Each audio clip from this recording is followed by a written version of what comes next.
दिसंबर examination अगर आपका target है स्टूडेंट्स, तो ये वीडियो देखना आपके लिए बहुत महत्वपूर्ण है और पूरा इस वीडियो को अंत तक जरूर देखेंगे। नमस्कार, मैं हूं आशिता मैम, आपकी लाइफ साइंस एजुकेटर। और चलिए यहाँ पर हम लोग बात करते हैं। तो यहाँ हम बात कर रहे हैं कि जो आपकी बायोकेमिस्ट्री है, जो डिफरेंट आपकी यूनिट्स रहती हैं, यानी कि 13 यूनिट्स, उसमें पार्ट बी और पार्ट सी के लिए क्या टॉपिक्स इंपॉर्टेंट रहने वाले हैं। तो चलिए एक लिस्ट मैंने आपके लिए बना रखी है स्टूडेंट्स, तो आई थिंक या आई होप ये आपके लिए मददगार रहे। बायोकेमिस्ट्री में अगर मैं पार्ट बी के बारे में बात करूँ तो देखो, बेसिक्स जो रहते हैं वो आपके बहुत ज्यादा इंपॉर्टेंट होते हैं, क्योंकि बेसिक्स से यूजुअली आपको क्वेश्चंस देखने को मिल जाते हैं, जैसे कि structure of atoms, molecule, stabilising interactions, pH, buffer, thermodynamics, carbohydrates, amino acids, Ramachandran plot, ये तो डेफिनेटली बहुत इंपॉर्टेंट है। एंजाइम इनहिबिशन, सेकेंडरी एंड आपका न्यूक्लियोटाइड्स, इन सभी के बारे में आपको पता होना चाहिए। और बायोकेमिस्ट्री इतना वास्ट है, तो ये स्टूडेंट्स यहाँ से आप कहीं ना कहीं कह सकते हैं कि जो बेसिक्स वाला एरिया है, जो आपका मॉडरेट वाला एरिया है, जो हाई लेवल है, उन सभी में से पार्ट बी के सवाल बन सकते हैं। नेक्स्ट अगर हम बात करें पार्ट सी के बारे में, तो प्रोटीन फोल्डिंग, मेटाबॉलिज्म, लिपिड हो गया, या न्यूक्लियोटाइड एंड ऑक्सीडेटिव फॉस्फोरिलेशन, ये कुछ इंपॉर्टेंट टॉपिक है जिनसे आपको सवाल मिल सकते हैं। नेक्स्ट आता है आपके पास सेल बायोलॉजी।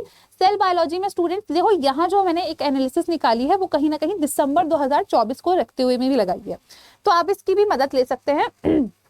तो कुछ क्वेश्चंस हमें देखने को मिले थे, मेम्ब्रेन, लिपिड्स, प्रोटीन्स, ठीक है ना, आपका मेम्ब्रेन फ्लूइडिटी से related, cell wall organelle, cytoskeleton, gene repeats, transposons and microbial physiology. Next अगर पार्ट सी के बारे में हम बात करें तो membrane functions, endoplasmic reticulum, Golgi, lysosome, cell cycle basics, और आपका दूसरा आ जाता है ऑर्गेनाइजेशन ऑफ क्रोमोसोम्स। यहाँ से आपको कुछ क्वेश्चन देखने को मिले थे। इसके बाद आता है मॉलिक्यूलर बायोलॉजी। इसमें प्रोकैरियोट्स का जो डीएनए रेप्लिकेशन है, यूकैरियोट्स का रेप्लिकेशन और replicons, DNA repair mechanism, eukaryotic transcription, post and जो आपका कह सकते हैं ट्रांसलेशन है, और gene regulation in phage and viruses, इन सभी से आपके क्वेश्चंस आए थे। नेक्स्ट पार्ट सी में अगर हम देखें तो prokaryotic DNA replication, eukaryotic transcription, splicing, polyadenylation and translation inhibitors, ये कुछ ऐसे टॉपिक्स हैं जहां से मॉल बायो में पार्ट सी के क्वेश्चंस आए थे।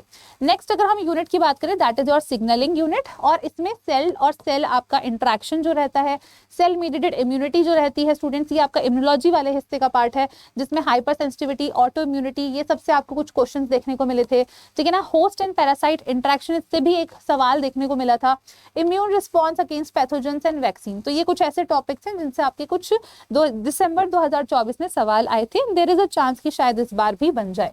नेक्स्ट अगर हम पार्ट सी की बात करें तो सेल सिग्नलिंग की बेसिक्स, जीपीसीआर, अदर सिग्नलिंग, मतलब एक सारे सिग्नलिंग पाथवे का आपको एक आउटलुक पता होना चाहिए। Next nuclear receptors, cell cell communication, cancer biology, basics of immunity और एंटीबॉडी एंड ह्यूमरल इम्यूनिटी, इन सभी से आपके कुछ और सवाल आए थे। अब बात करते हैं हम लोग डेवलपमेंटल बायोलॉजी। तो यहाँ पर जो डेवलपमेंटल बायोलॉजी के बेसिक कॉन्सेप्ट रहते हैं, ऑटोनॉमस, कंडीशनल, स्टेम सेल्स के बारे में हो गया, ठीक है। तो ये सभी कॉन्सेप्ट बहुत महत्वपूर्ण होते हैं, यहाँ से भी आपके पार्ट बी के सवाल बनते हैं। Early development in C elegans हो गया, dosage, compensation and sex determination, gametogenesis and fertilisation in plants, तो प्लांट्स जरूर कर लीजिएगा, उसे नहीं भूलेंगे।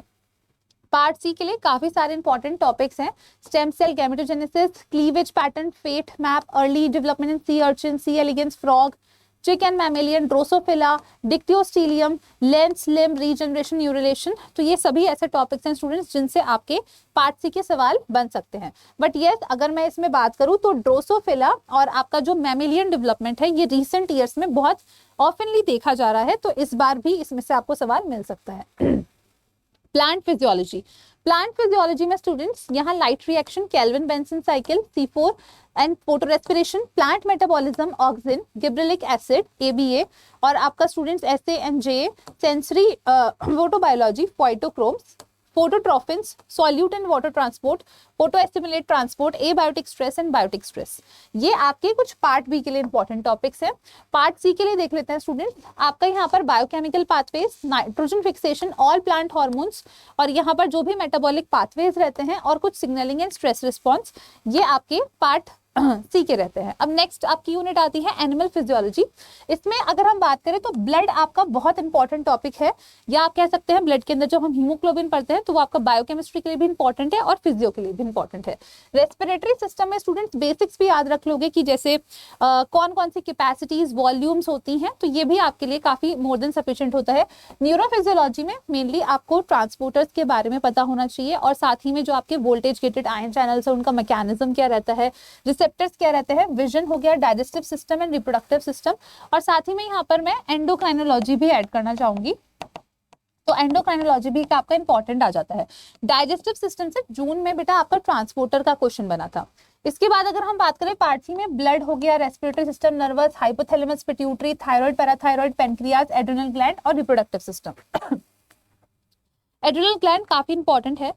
जून में आपका एल्डोस्टेरॉन से सवाल बना था, उसके बायोसिंथेसिस रिलेटेड, तो वो चीज आपको कवर कर लेनी है। नेक्स्ट अगर हम लोग यहाँ पर बात करें स्टूडेंट्स, तो जेनेटिक्स पर आते हैं, पार्ट बी के क्वेश्चंस। बेसिक्स जो रहते हैं, जीन एलेल्स के, sex linked influence traits, phenocopy, penetrance, expressivity, maternal inheritance, crossing over, transformation and transduction. अब उसके बाद पार्ट सी के टॉपिक्स काफी सारे हैं, जरा देख लेते हैं। Independent assortment, genes, genomic imprinting, sex link, phenocopy, maternal inheritance, linkage mapping, tetrad analysis, mapping, somatic cell transformation, transduction, conjugation, pedigree, LOD score, molecular and karyotype and quantitative genetics. तो QTR एक topic रहता है student, यहाँ से आपका पिछली बार जून में question बना था। इंपॉर्टेंट टॉपिक्स है, इन सबको एक बार मतलब एटलीस्ट अपने सामने से गो थ्रू कर लेना कि किस तरीके के क्वेश्चन से, इन सबके एक एक क्वेश्चन भी लगा लोगे, सो दैट कि आपको एक क्लियर आइडिया मिल जाए।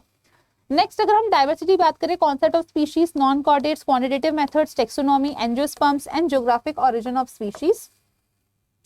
पार्ट सी के लिए भी स्टूडेंट्स यही आपके कुछ जो टॉपिक्स रहते हैं इंपॉर्टेंट है, बट इसमें एल्गी, एंजियोस्पर्म्स ये सब भी इंपॉर्टेंट होते हैं।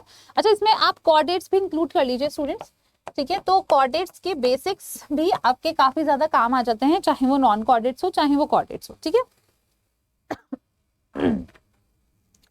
इसके बाद आता है इकोलॉजी। इकोलॉजी में स्टूडेंट्स आपका अप्लाइड इकोलॉजी का पार्ट रहता है भी है, और इसमें कहीं ना कहीं स्टूडेंट्स जो सिलेबस है इट इज वेरी डाइवर्स, तो उसको हम डिफाइन तो नहीं कर सकते हैं, बट यस कॉम्पिटिशन्स, जो टाइप्स ऑफ कॉम्पिटिशन्स है उसको अच्छे से पढ़ लीजिए।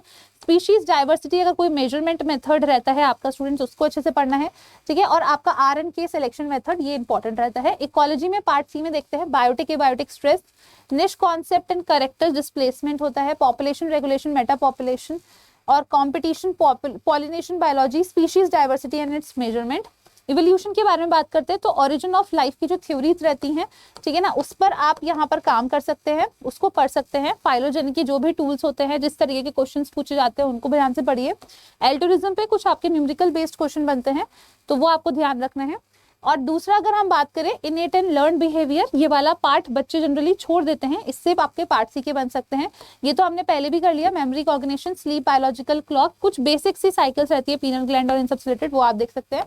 सोशल कम्युनिकेशन, और अगर हम बात करें migration, mimicry, mating system and parental care, ये कुछ ऐसे आपके इंपॉर्टेंट टॉपिक्स रहते हैं।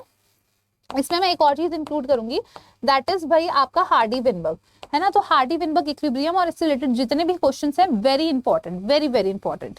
नेक्स्ट अगर हम अप्लाइड बायोलॉजी की बात करें तो जैसे एलाइसा रिया हो गया, मॉलिक्यूलर अप्रोच, जीनोमिक्स हो गया, application of genomics, agriculture, bio sensors और ब्रीडिंग इन प्लांट्स, ये भी आपके कुछ इंपॉर्टेंट टॉपिक्स हो जाते हैं। अप्लाइड बायोलॉजी में अगर हम और आपके पार्ट सी में बात करें तो कुछ तो आपके कॉमन टॉपिक्स है, ट्रांसजेनिक प्लांट, एग्रोबैक्टीरियम ट्यूमिफेसिस, आसान टॉपिक भी है और इजी टू स्कोर भी है। Animal cell and tissue culture, transgenic animals, applications हो गई, ब्रीडिंग हो गया, बायोसेंसर्स, ठीक है। अब मेथड्स इन बायोलॉजी में आ जाते हैं। इसमें अगर मैं एक आपको रफली आइडिया दूं तो इलेक्ट्रोफोरेसिस, PCR, ठीक है, स्पेक्ट्रोस्कोपी एंड क्रोमेटोग्राफी, ये 4 टॉपिक तो आपके बहुत ज्यादा इंपॉर्टेंट है, इनको आप मार्क कर लीजिए। तो जितना भी इलेक्ट्रोफोरेसिस और सीक्वेंसिंग मेथड से ज्यादातर क्वेश्चन तो इतने डायरेक्टली नहीं बनते हैं, बट इनडायरेक्ट क्वेश्चन बन सकते हैं।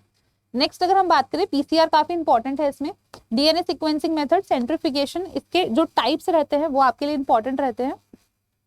और अगर हम लोग बात करें तो नेक्स्ट इंपॉर्टेंट रहता है आइसोलेशन मेथड्स जो होते हैं, जो पार्ट सी में बड़े क्वेश्चंस बनते हैं, फ्लो साइटोमेट्री, फिश, ठीक है, और स्पेक्ट्रोस्कोपी जितनी भी है आपकी वो सारी की सारी इंपॉर्टेंट है, क्योंकि इनसे पार्ट बी के भी सवाल बन जाते हैं और पार्ट सी के भी। पार्ट सी की तरफ आते हैं कि इनमें कौन से टॉपिक्स रहते हैं। अगेन ये कुछ आपके टॉपिक्स हैं जो कि ऑलरेडी हमने मेंशन करे हैं, इसमें आप कुछ और अलग टॉपिक्स देख सकते हैं, जैसे नेक्स्ट जनरेशन सीक्वेंसिंग है, RNA level gene expressing analysis है। तो इन सबका एक बेसिक भी तुम अगर याद कर लोगे या देख लोगे तो भी आपके लिए हेल्पफुल रहेगा, ठीक है। तो ये आप कुछ टॉपिक्स देख सकते हैं, लाइट स्कैटरिंग एप्लीकेशन, है ना, ये आपका UV हो गया या फिर CD हो गया या फिश डेटा या फ्लो साइटोमेट्री हो गया, protein level, gene expression level हो गया, ठीक है, NMR, ये सब कंडीशंस तो ये आपको देख लेनी है। अगेन इलेक्ट्रोफोरेसिस, सेंट्रीफ्यूगेशन, ये सभी आपके टॉपिक्स इंपॉर्टेंट रहते हैं, वो आपको ध्यान रखना ही रखना है। रिपीटेडली आपको क्वेश्चन प्रैक्टिस भी कराई जा रही है जिसमें आपको अच्छे से क्लू भी हो गया होगा। अब स्टूडेंट्स लगभग कितने कितने क्वेश्चन सॉल्व करें, तो ये कहीं ना कहीं डिपेंड करता है हमारी तैयारी कितनी है, हमने कितनी यूनिट्स प्रिपेयर करी हैं। फिर भी मैं आपको ये नहीं कहूंगी कि पार्ट ए को आप इग्नोर करिए, आप लोग के लिए डेली क्लासेस लगाई जाती हैं पार्ट ए की, तो प्लीज उससे मदद लीजिए और उसको सॉल्व करिए। पार्ट ए में देखो 15 मैक्सिमम करने होते हैं। अगर हम मान लेते हैं कि हमने 20 नंबर का सॉल्व करा, 10 गलत हो गए तो 10 नंबर हमारे बन जाते हैं। पार्ट बी में हमें मैक्सिमम 35 करने हैं, तो हमने मान लिया कि हमने 28 सॉल्व करे हैं और इससे हमारे 56 नंबर बने हैं, और मान लो 10 मेरे गलत हो गए तो मेरे यहाँ 46 नंबर आ जाते हैं। पार्ट सी में स्टूडेंट्स मान लो कि मैंने जो अटेम्प्ट करे हैं दैट इज 20 क्वेश्चन, 4 हर एक सवाल के नंबर का मार्क्स है, तो 80 नंबर मेरे बने हैं। एंड फॉर एन एग्जाम्पल मेरे 8 नंबर डिडक्ट हो जाते हैं, तो 72 मार्क्स बनते हैं। अगर मैं इन सबको भी सम अप करूं तो मेरे अच्छे खासे मार्क्स यहाँ बन जाते हैं in order to get the JRF। Simply आपको भी यही चीज करनी है, पार्ट ए को इग्नोर नहीं करना है। पार्ट बी और सी में स्टूडेंट्स अभी तक आपने जितना भी पढ़ा है उसके क्वेश्चन जितने ज्यादा प्रैक्टिस कर सकते हैं, यूनिट वाइज करिए, टॉपिक वाइज करिए, एज पर योर चॉइस करिए, तो वो जरूर करना है आपको। साथ ही में आप लोग को रिवीजन हमारे चैनल पे भी मिल रहा है, रिवीजन जरूर करिए हमारे साथ अगर पॉसिबल हो सकता है तो, और मॉक टेस्ट पे भी जरूर जुड़िए। तो ये कुछ चीजें आपको जरूर रिपीटेडली करनी है। और अगर आप में से कोई भी एस्पिरेंट ऐसा है जो कि दिसंबर की जगह जून को टारगेट कर रहा है, दिसंबर just for the trial period दे रहे हैं, तो स्टूडेंट्स आप लोगों के लिए हम लोग लेके आ चुके हैं आपके पार्ट बी और सी के लिए मिशन बैच, जिसमें स्टूडेंट्स आप लोग को काफी जो कह सकते हैं पॉलिश्ड कंटेंट मिलेगा for your part B and C. But अगर आपको ए बी सी तीनों पार्ट्स की तैयारी करनी है और साथ में मॉक टेस्ट की भी तैयारी करनी है, तो आप हमारे मेगा पैक में भी इनरोल कर सकते हैं।